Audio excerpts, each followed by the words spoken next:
Thank you. All right. Yeah. Thank you. This is a lively group we have here.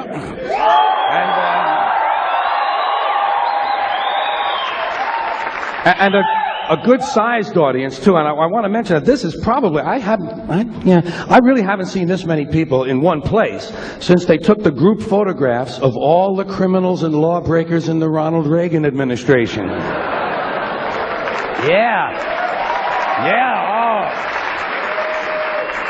225 of them so far. 225 different people in the Ronald Reagan administration have either quit, been fired, been arrested, indicted, or convicted of either breaking the law or violating the ethics code. 225 of them. And Edwin Meese alone has been investigated by 3 separate special prosecutors, and there's a 4th one waiting for him in Washington right now. 3 separate special prosecutors have had to look into the activities of the Attorney General, and the Attorney General is the nation's leading law enforcement officer. See, that's what you got to remember. This is the Ronald Reagan administration we're talking about. These are the law and order people. These are the people who are against street crime. They want to put street criminals in jail to make life safer for the business criminals. They're against street crime.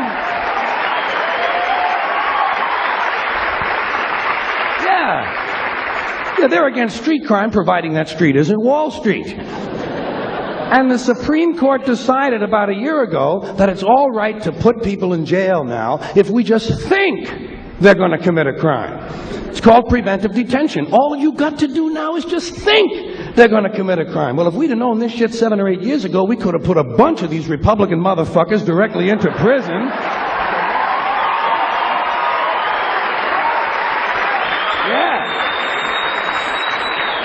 Put them in the joint where they belong, and we could have saved the money of putting these country club pin-headed assholes on trial. Another thing you got to remember, this is the group of people who were elected with the help of the moral majority. Elected with the help of the moral majority and the Teamsters Union. That's a good combination. Organized religion and organized crime working together to help build a better America. Another thing,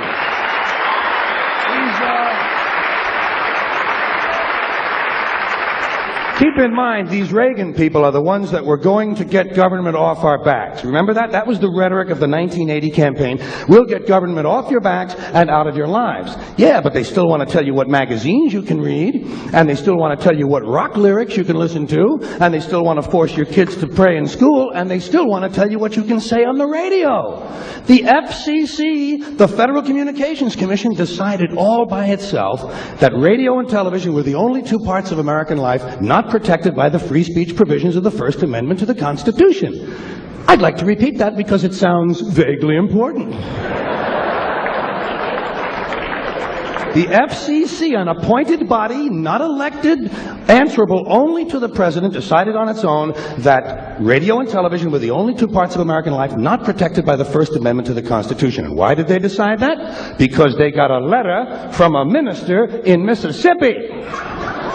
A Reverend Donald Wildman in Mississippi heard something on the radio that he didn't like. Well, Reverend, did anyone ever tell you there are 2 knobs on the radio?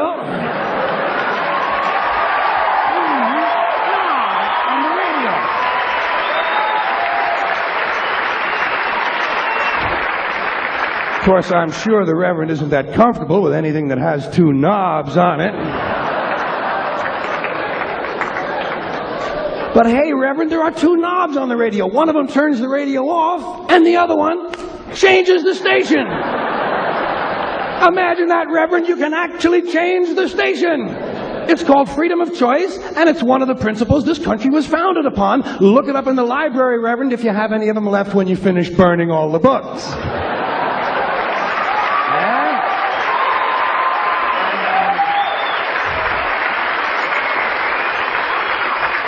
And I don't know how you feel about it, but I am getting pretty sick and tired of these fucking church people. I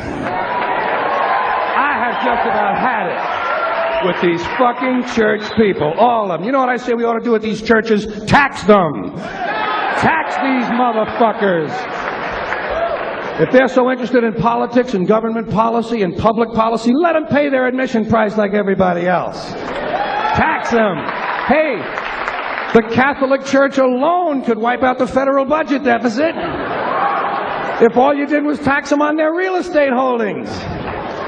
And speaking of real estate holdings, let's get back to Ronald Reagan and his criminal gang. When last we left them, they were going to get government off our backs. Yeah, but when it comes to abortion, they don't mind government being in a woman's uterus, do they? Yeah, backs are no good, but uterus is okay by them. These people call themselves right-to-lifers. Don't you love that phrase? And don't you love the way these kind of people pervert the English language? Right-to-lifers. You realize that most of the right-to-lifers are in favor of the death penalty? And they support the South American death squads, and they're against gun control, and they're against nuclear weapons control. When they say right to life, they're talking about their right to decide which people should live or die. So these right-wingers, you know, so these Reagan people, these right-wingers in general, these crypto-fascists, they're against homosexuality. They're against pornography. They're against sex education. They're against abortion. Yeah, they're going to get government off your back, but they're going to tell you how to live your sex life. And let me ask you this, how would they know anything about it? Have you ever taken a look at those people? No wonder they're afraid of their bodies. Take a look at them. Doesn't it strike you as mildly ironic that most of the people who are against abortion are people you wouldn't want to fuck in the first place? Doesn't it strike you a little strange?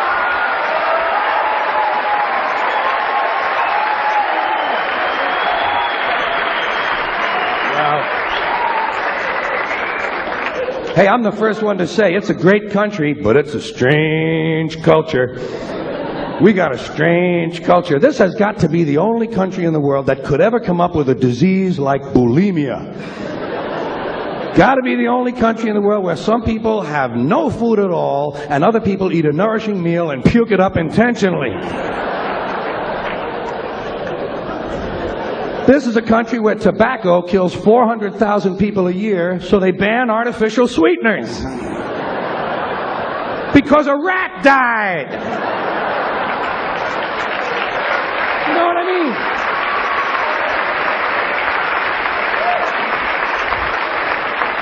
This is a place where gun store owners are given a list of stolen credit cards, but not a list of criminals and maniacs. And now they're thinking about banning toy guns, and they're going to keep the fucking real ones!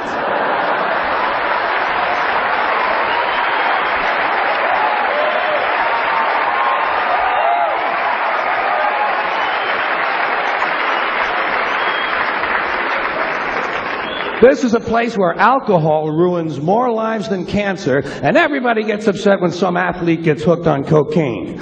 You know, Time magazine and Newsweek, they put cocaine on the cover, but they put the liquor advertisements inside the magazine. It's the old American double standard, you know, say one thing, do something different. And of course, the country is founded on the double standard. That's our history. We were founded on a very basic double standard. This country was founded by slave owners who wanted to be free. Am I right? A group of slave owners who wanted to be free. So they killed a lot of white English people in order to continue owning their black African people, so they could wipe out the rest of the red Indian people and move west and steal the rest of the land from the brown Mexican people, giving them a place to take off and drop their nuclear weapons on the yellow Japanese people. You know what the motto? You know what the motto of this country ought to be? You give us a color, we'll wipe it out. You got it.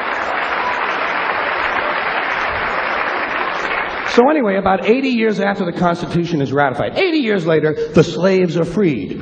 Not so you'd really notice it, of course. Just sort of on paper. And that was, of course, during the Civil War. Now, there's another phrase I dearly love. That is a true oxymoron if I've ever heard one. Civil War. Do you think any country could really have a civil war? Say, pardon me. I'm awfully sorry.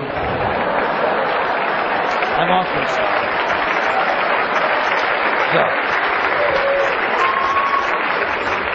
Now, of course, the Civil War has been over for about 120 years, but not so you'd really notice it. Because we still have these people called Civil War buffs. People who thought it was a really keen war. And they study the battles carefully, and they try to improve on the strategies and the tactics to increase the body count, in case we have to go through it again sometime. In fact, some of these people actually get dressed up in uniform once a year and go out and refight these battles. You know what I say? Use live ammunition, assholes, would you please? You might just raise the intelligence level of the American gene pool. But what do you expect? Hey, come on, this is a warlike country. We come from that Northern European, basically the Northern European genes, the blue eyes, those blue eyes. Boy, everybody in the world learned real quick, didn't they? When those blue eyes sail out of the north, you better nail everything down, motherfucker. Nail it down, strap it down, or they'll grab it. If they can't take it home, they'll burn it. If they can't burn it, they'll fuck it. That's what happened to us.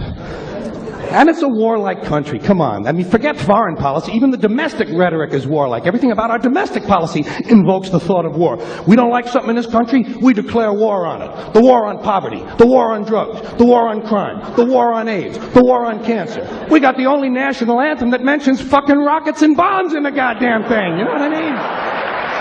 All right.